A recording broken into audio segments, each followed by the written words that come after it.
Well, now at 6, hundreds of pages provided to 10 TV by the attorney representing the family of a corrections officer killed during a training exercise.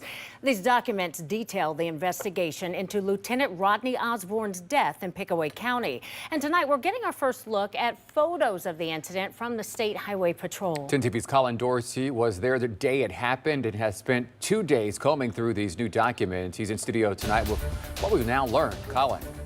Yeah, it is important to note again, all of this came from the attorney for Lieutenant Osborne's family. These are the same documents 10 TV has formally requested from the Ohio State Highway Patrol, but we've never been able to get them. Then today I asked them why we haven't been able to get them, and I was told it's still an active investigation. And yesterday I told you about the drill and policy violations highlighted by Highway Patrol. And now we're getting a look at what happened immediately after the shooting.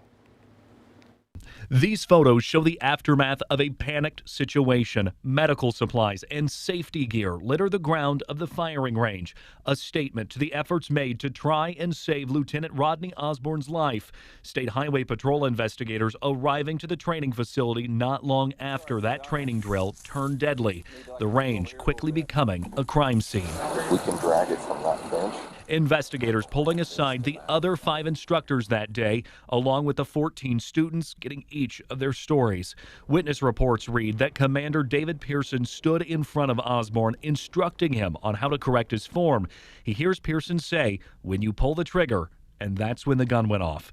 The man standing nearby Osborne and Pearson at the time told investigators he picked up Pearson's pistol and unloaded it to make it safe. When he dropped the magazine, there were still rounds inside. Several noted Pearson's demeanor, saying he was visibly and verbally distraught about what had just happened. And yesterday I told you about the drill Pearson called a mirror drill. The idea of that is he would stand in front of his student and the student would mirror his movements in order to correct a problem. According to the investigative notes, that drill is not outlined in ODRC policy.